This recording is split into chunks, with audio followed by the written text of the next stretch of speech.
Assalamualaikum and welcome back to my YouTube channel Ishfaq Sir's Physics Concept Classes, where you can enjoy learning the concepts of physics in the simplest way. I'm going to upload a new lecture for the class 12th in the playlist of the magnetism and matter. Here we go for the lecture. और अब जो आज का हमारा topic रहेगा magnetic field due to bar magnet at a point on its equatorial line. आगे में तो वो अब पढ़ते हैं। अब हमारा जो टॉपिक रहेगा वो ये है कि magnetic field due to bar magnet at a point on its equatorial line. Equatorial line पे तो कितना एक bar magnet magnetic field create करेगा। ठीक है, तो यहां पर बार मैग्नेट बनाएंगे और इक्वेटोरियल लाइन बना लेंगे, तो वहां पर कोई पॉइंट लेंगे और वो हमें पता होना चाहिए कि वो कितनी दूरी पे है, तो हम एक मैग्नेटिक फील्ड वहां पर निकालेंगे। ठीक है, चलो तो यहां पर मैं पहले बार मैग्नेट बना दूं। तो ये मैंने यहां पर एक बार मैग्नेट बना दिया। Suppose this is its south pole and this is its north pole. Are you getting me? And this is the center of the bar magnet. चलो U से डिनोट करते हैं, और यहां से यहां तक A होगा और यहां से यहां तक भी A होगा। Are you getting me? तो 2A से हम डिनोट क्या करते हैं? Magnetic dipole length. Are you getting me? यहां separation between the poles of the bar magnet. तो अब आपको पता है कि ये हमारे पास बार मैग्नेट है और इसका डाइपोल मोमेंट जो होगा यानी कि मैग्नेटिक डाइपोल मोमेंट, बताइए वो किसके बराबर होगा?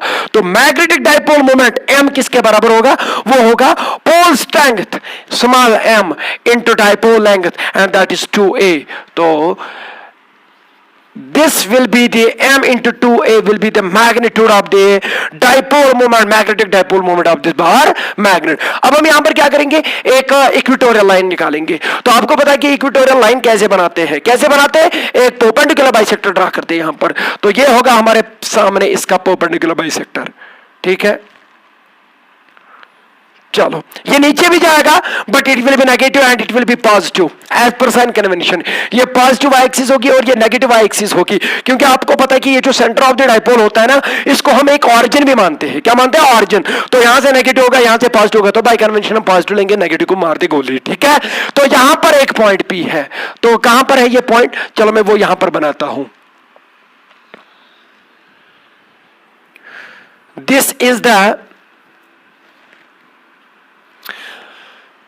is the point P. ये है point of consideration. This is the point on the equatorial line of this bar magnet, और यहीं पर मैंने क्या निकालना है? यहीं पर मैंने मैग्नेटिक फील्ड निकालना है इस बार मैग्नेट की वजह से। ठीक है, तो ये पॉइंट तो हमें पता है कि suppose this point is at a distance r from the origin of from the centre of the bar magnet. Are you getting me? तो centre of the bar magnet से कितना दूर है? r। तो ये भी पता, ये है, ये भी पता, ये भी पता है, ये a है। तो यहां पर मैग्नेटिक फील्ड निकालना है। तो आपको पता कि इन द सेम वे जैसे हम इलेक्ट्रिक डाइपोल में लेते थे, तो ये चार्ज है तो यहां पर देखते थे कि यहां पर कितना इलेक्ट्रिक फील्ड निकलेगा। ये चार्ज है, यहां पर देखते थे कि यहां पर इलेक्ट्रिक फील्ड कितना है, तो उनका वेक्टर सम लेते थे, that will be the electric field due to the electric dipole. तो इन द सेम वे हमें साउथ पोल है, तो यहां पर देखेंगे कि ये कितना फील्ड यहां पर क्रिएट करेगा। तो क्या करेंगे? यहां से एक लाइन पहले ड्रा करेंगे। ठीक है, तो चलो ये है वो लाइन। इस लाइन के अलांग ये क्या करेगा? ये फोर्स एक्ट करेगा, क्योंकि आपको पता है कि यहां पर टेस्ट चार्ज नहीं लेते हैं, यहां पर हाइपोथेटिकल यूनिट नॉर्थ पोल लेते हैं। तो यहां पर जब मैंने वो लिया तो ये साउथ पोल क्या करेगा? उसको अट्रैक्ट करेगा, तो इधर की तरफ ये नॉर्थ पोल आना चाहेगा, तो इधर की तरफ। So that will be the direction of the magnetic field due to the south pole at point P। तो किधर की तरफ होगा? इधर की तरफ। तो इसको मैं लिखता हूं BS वेक्टर, इधर की तरफ होगा। तो बताइए magnetic field due to south pole, due to south pole, ये जो साउथ पोल है ये कितना मैग्नेटिक फील्ड क्रिएट करेगा? चलो मैं मैग्नीट्यूड लेता हूं, BS से डिनोट करता हूं। तो वो किसके बराबर होता है? जैसे वहां पर होता है KQ/R², तो यहां पर भी K आएगा। तो K आपको पता है कि इससे पहले μ0/4π, उसके बाद Q, यहां पर मैग्नीट्यूड आ जाएगा, पोल स्ट्रेंथ वो होगी M divide bye R²। R हो गया इन दोनों के बीच में कितनी डिस्टेंस है, तो वो है SP। हमें नहीं पता वो SP कितना है, तो SP²। Are getting me? Me?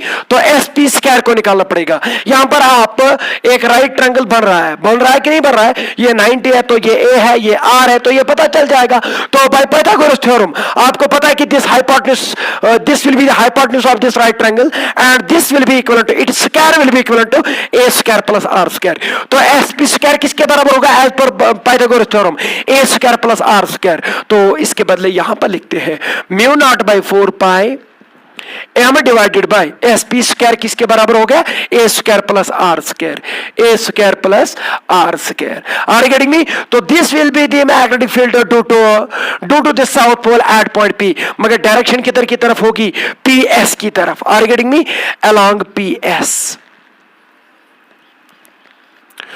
P point से लेके S की ओर, आर गेटिंग मी? इधर की तरफ होगा मैग्नेटिक फील्ड। तो in the same way similarly आप मुझे बताइए कि what will be the BN, यानी कि magnetic field due to the north pole. ये नॉर्थ पोल इधर है तो यहां से लाइन ज्वाइन करनी पड़ेगी, ठीक है? किसके साथ? इस नॉर्थ पोल के साथ। तो अब आपको क्या करना पड़ेगा? यहां पर नॉर्थ पोल है तो ये नॉर्थ पोल क्या करेगा? उसको रिपेल, तो आगे की तरफ धक्का देगा उसको, तो ये इधर की तरफ इसको धक्का देगा। तो this will be the direction of the magnetic field due to the north pole at point P। Are getting me? तो इधर की तरफ होगा मैग्नेटिक फील्ड, क्योंकि आपको पता है कि मैग्नेटिक फील्ड की डायरेक्शन कहां पर क्या होगी। तो वहां पर आपने एक हाइपोथेटिकल यूनिट नॉर्थ पोल को रखना है और उस पर देखना कि वो किधर की तरफ मूव करेगा। जिधर की तरफ वो मूव करेगा उधर की तरफ टेंजेंट डालिएगा और वो डायरेक्शन देगा आपको magnetic field at that point, ठीक है? तो इधर की तरफ होगा। अब ये कितना होगा ये भी आपको पता, BN will be equal to KQ by R square. तो यहां पर होगा K के बदले क्या होगा? Mu naught by 4 pi. क्यों यहां नहीं आएगा? इसकी पोल स्ट्रेंथ, तो बताइए इसकी पोल स्ट्रेंथ कितनी है? m small m divide by distance, इन दोनों के बीच में सेपरेशन कितनी है? NP, तो it will be NP square. Are you getting me? तो बट आपको पता है कि यहां पर अगर ये R है, ये A है, तो ये हाइपोटेन्यूज बन गया, तो hypotenuse square will be equal to R square plus A square. तो इसका मतलब कि hypotenuse square will be equal to R square plus A square. In the same way ये भी यही इसी के बराबर निकलेगा, A square plus R square. समझ में आया? तो मतलब जितना इसने मैग्नेटिक फील्ड यहां पर क्रिएट किया उतना इसने भी किया, बट डायरेक्शन इसकी किधर की तरफ है?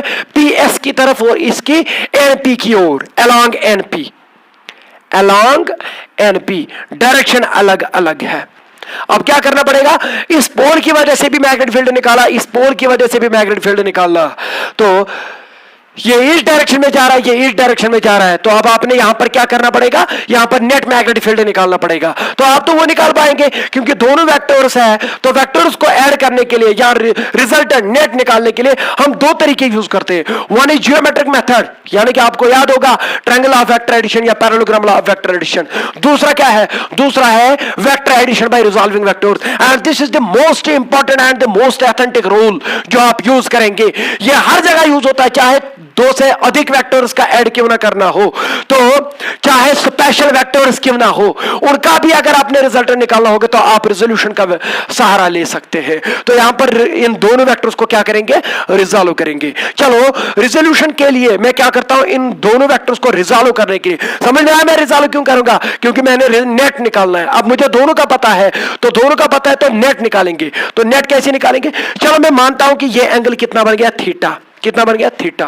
तो ये भी ऑटोमेटिकली थीटा होगा। तो ये जो यहां पर मैंने एंगल थीटा लिखा, तो आप में से कोई भी बोलेगा कि सर ये थीटा तो गिवन नहीं था, ये मैंने यहीं से लिखा है, ठीक है? तो अगर इधर थीटा लिखा तो सर आपने इधर भी थीटा क्यों लिखा? ध्यान दे दीजिए। तो अगर आप इन दो ट्रायंगल्स को देखेंगे, these are congruent. Are you getting me? जितना ये उतना ये, जो ये वही है, जितना ये उतना ये। तो bye triple S rule of congruence आप यहां पर क्या कर सकते हैं कि ये दोनों एक दूसरे की मिरर इमेजेस बन सकती है, इस पे फिट हो जाएगा। तो जितना ये एंगल होगा उतना ये भी होगा by CPCT। Are you getting me? बहुत अच्छा। तो अगर ये थीटा है तो इन दो वेक्टर्स को रिजॉल्व करना पड़ेगा। चलो मैं यहां पर एक, आपको पता है कि रिजॉल्व कैसे करते हैं, तो उसके लिए आपको एक रेफरेंस कोऑर्डिनेट सिस्टम लाना है। तो चलो ये मैंने एक रेफरेंस कोऑर्डिनेट सिस्टम लाया। This is X axis and this is Y axis. इनके अलोंग मैं इनको रिजॉल्व करूंगा। क्यों करूंगा? क्योंकि मुझे पता है इक्वेटोरियल लाइन इज वर्टिकल, तो in the same way it will B vertical, and जो बार मैग्नेट है दैट इज हॉरिजॉन्टल और दैट इज वाई ये भी हॉरिजॉन्टल। तो दोनों इनके साथ मैच हो रहे हैं, तो हमें फिर डायरेक्शन में कोई परेशानी नहीं आ जाएगी। दैट इज वाई ये जो मैंने यहां पर ये डॉटेड लाइन्स बनाई तो ये मैंने रेफरेंस कोऑर्डिनेट सिस्टम ले लिया। Is it the origin of that system? तो ये बी एन वेक्टर जो है, बी एन वेक्टर ये ना इसके अलग है ना इसके अलग, तो ये रिजॉल्व हो जाएगा। अब मसला ये है कि ये किसके साथ एंगल बना रहा है, तो ध्यान दे दीजिए। If this is theta, if this is theta then this is automatically theta. Are you getting me? आप बोलेंगे सर कैसे? So आप देखिए, this is the transversal and these are the two parallel lines and this is the these are the corresponding angles. Are you getting me? कुछ इस प्रकार की figure बन रही है, तो ये अगर थीटा होगा तो ये भी थीटा होगा, तो देखिएगा। Are you getting me? तो this will be theta and this is theta corresponding angles। हो गया, तो ये हमें पता चला कि किसके साथ थीटा बना रहा है। अब ये वाला है बी एस वेक्टर, ये भी देखेंगे कि ये किसके साथ थीटा बना रहा है, क्योंकि जिसके साथ ये थीटा बनाएगा उसके थ्रू इसका कॉस कंपोनेंट जाएगा। अब यहां देखिए, तो अगर इधर की तरफ बी एस वेक्टर है तो ये थीटा है ना, तो मैं बोलूंगा कि ये भी थीटा होगा। आप बोलेंगे कि सर कैसे? देखिए, क्या ये लाइन और ये लाइन पैरेलल है? क्या ये ट्रांसवर्सल है? तो ये यहां पर अल्टरनेट इंटीरियर एंगल्स बन गए, तो alternate interior angles are equal, तो मतलब यहां पर इसका भी थीटा आ गया। तो अब देखिए, अब रिजॉल्व करिएगा, क्योंकि रिजॉल्व तब तक नहीं करे जाते हैं जब तक आपको पहले एंगल ना पता होगा कि ये किसके साथ कौन सा एंगल बनाता है। तो अब देखिए, मगर ये आपको पता होना चाहिए कि this theta is not given, ये गिवन नहीं है, मतलब कि इसके बाद हमने क्या एक और काम करना पड़ेगा कि इस थीटा को वापस लाना पड़ेगा। अब हमने थीटा क्यों लाया? सिंपलिसिटी के लिए, इसको सिंपलीफाई करने के लिए हमने थीटा का उपयोग किया यहां पर। तो अब मुझे बताइए, अगर ये बी एन होगा तो इसका कौन सा कंपोनेंट इधर जाएगा? Theta component, and theta component is called cos component. तो इधर की तरफ कौन सा कंपोनेंट जाएगा? B N cos of theta, और इधर की तरफ जाएगा B N sine of theta. Are you getting me? इस बी एन को हटा दो, इसका एक कंपोनेंट इधर B N cos theta, B N sine theta इधर, तो ये गया। अब इसके बदले ये दो आ गए, ठीक है। तो अब यहां चलते हैं, ये बी एस इधर है तो इसका थीटा कंपोनेंट इधर है इसके साथ, तो इधर कौन सा कंपोनेंट जाएगा? इधर B S cos of theta जाएगा, क्योंकि जिसके साथ ये थीटा बनाएगा उसके साथ कॉस कंपोनेंट जाएगा। तो इधर कौन सा जाएगा? इधर जाएगा B S sine of theta. अब इसको भी मारिए गोली, इस बी एस वेक्टर को भी। समझ में आया? तो अब आप देखिए, अब आपको उस वेक्टर के बदले दो कंपोनेंट्स आ गए और इस वेक्टर के बदले दो कंपोनेंट्स आ गए। बट यहां पर देखिए, जितना बी एस का मैग्नीट्यूड है उतना बी एन का भी है। Mu naught by 4 pi M by A square plus are square, mu naught by 4 pi M divide by A square plus are square. तो जितना बी एन उतना बी एस, इसका साइन थीटा जो भी आएगा वही यहां पर भी आएगा, तो जितना बी एन साइन थीटा उतना B S sine theta. Are you getting me?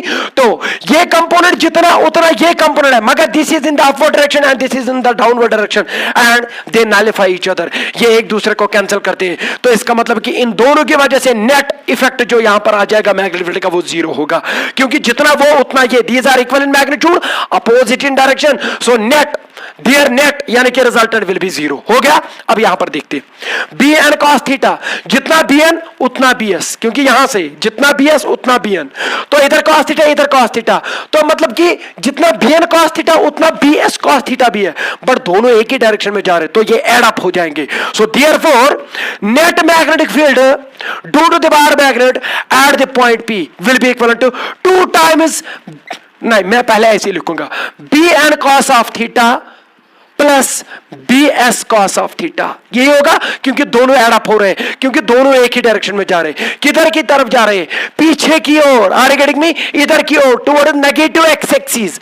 मगर यहां पर देखिएगा आप, मैं इधर लिखता हूं टुवर्ड्स या अलोंग नेगेटिव एक्स एक्सिस, इसकी direction towards negative X axis है। चलो बाद में लिखते हैं कि वो क्या आ जाएगा।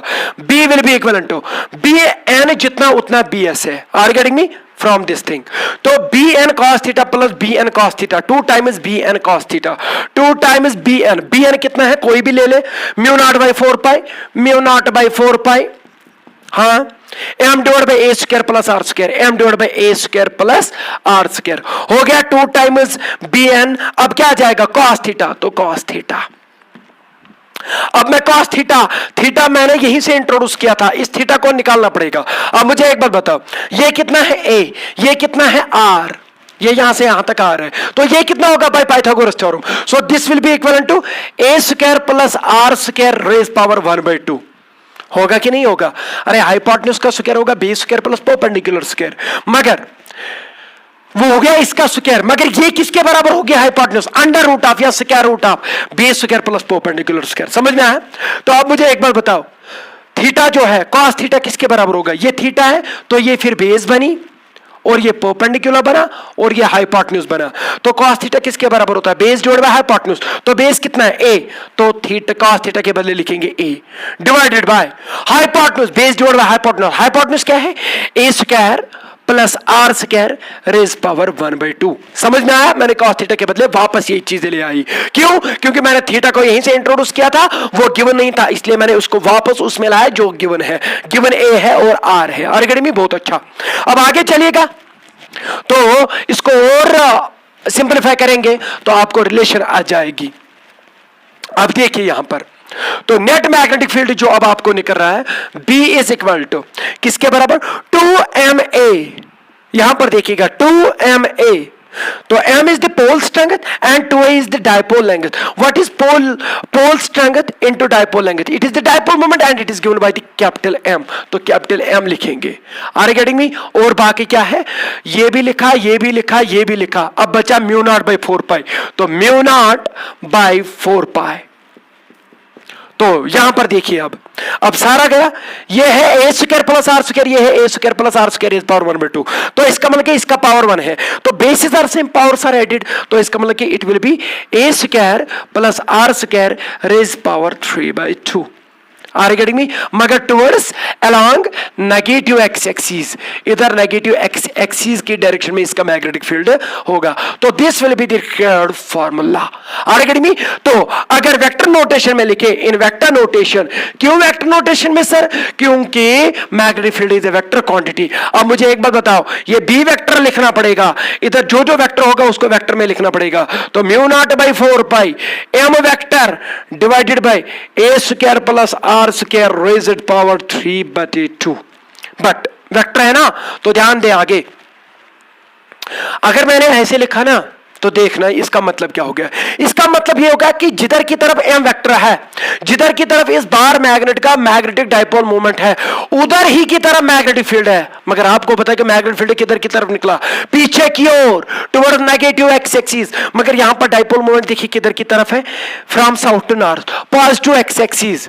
तो पॉजिटिव एक्स एक्सिस की ओर क्या है? m वेक्टर, और मैग्नेटिक फील्ड किधर की तरफ? Toward negative X axis. तो इसका मतलब कि here it should be negative. Are you getting me? क्यों? क्योंकि जब वेक्टर फॉर्म में लिखेंगे तो ये नेगेटिव लिखना पड़ेगा। तो एम वेक्टर जिधर की तरफ है उसके ठीक अपोजिट आपको बी वेक्टर निकलेगा। इस माइनस का मतलब यही है कि जिधर की तरफ एम वेक्टर है उसको नेगेटिव लगा दो तो उस डायरेक्शन में मैग्नेटिक फील्ड होगा। This will be the required formula in vector notation. Are you getting me? तो ये था ये जो रिलेशन है कि कितना मैग्नेटिक फील्ड निकलेगा at a point on the equatorial line. आपको ये आर पता होना चाहिए तो आप निकाल पाएंगे इसको। मगर यहां पर मैं एक स्पेशल केस लेता हूं, जैसे मैंने वहां पर लिया था। वो स्पेशल केस क्या बनेगा कि अगर ये डाइपोल जो है, ये जो बार मैग्नेट है, ये बहुत छोटा है, यानी कि it is a short bar magnet, तो यहां पर लिखेंगे एक स्पेशल केस लिखेंगे। स्पेशल केस वो क्या होगा? For short bar magnet, short bar magnet. तो अगर मैं शॉर्ट बार मैग्नेट लेता हूं तो शॉर्ट बार मैग्नेट किसे कहते हैं? जिसका आर, जो आर होगा दैट इज, जो आर होगा that is much greater than A. Are getting me? तो अगर ऐसी स्थिति आई तो एडिशन और सब्ट्रैक्शन ऑपरेशन में ए नेग्लेक्ट करना पड़ेगा। तो देयरफॉर जो मैग्नेटिक फील्ड निकलेगा on the equatorial line, equatorial line वो किसके बराबर निकलेगा? मैग्नीट्यूड वो निकलेगा म्यू नॉट एम। तो mu naught M divided by 4 pi divided by 4 pi, और यहां पर क्या आ जाएगा a square plus are square. आपको पता है कि a can be neglected in comparison to r, तो ये नेग्लेक्ट किया जाएगा, तो यहां बचा आर स्क्वायर, तो आर स्क्वायर रेज पावर 3/2, ये और ये गया। तो बी इक्वेटोरियल जो है, बी इक्वेटोरियल, इक्वेटोरियल लाइन पे क्या मैग्नेटिक फील्ड की स्ट्रेंथ निकलेगी for a short dipole, that will be equal to mu naught by 4 pi R getting me, M divided by ये स्क्वायर और स्क्वायर गया तो it will be R cube. अगर आप देखेंगे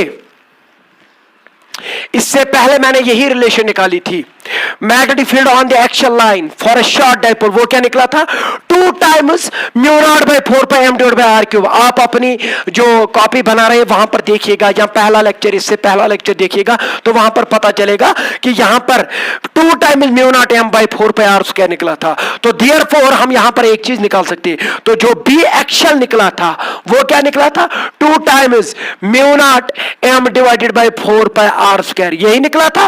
तो अब mu naught M by 4 pi R square किसके बराबर निकला, बी इक्वेटोरियल, तो इसको मिटा दो, इसको इसके बदले लिखो बी इक्वेटोरियल।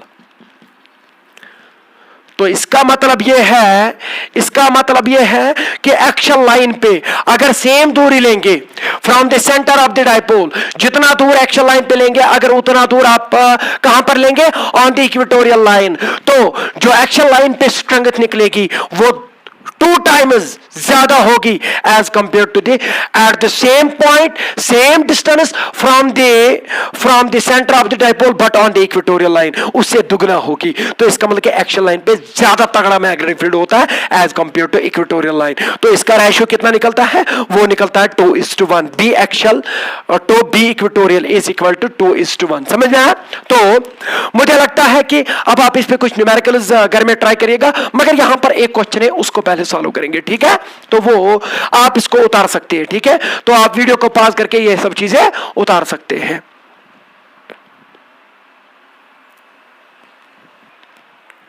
तो यहां पर ये क्वेश्चन दिया गया है कि the magnetic field at a point X on the axis of A small bar magnet, small bar magnet याद रखिएगा।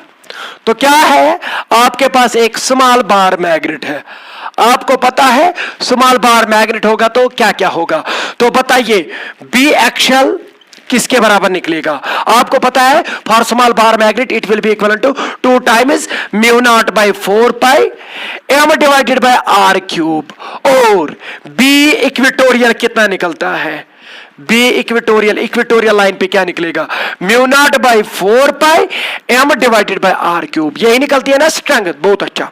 तो यहां पर क्वेश्चन क्या पूछ रहा है, the magnetic field at a point x, point क्या है x, on the axis of the small bar magnet, on the axis यानी कि एक्सियल लाइन पे, इस वाले की बात हो रही है, is equal to the equator of the same magnet.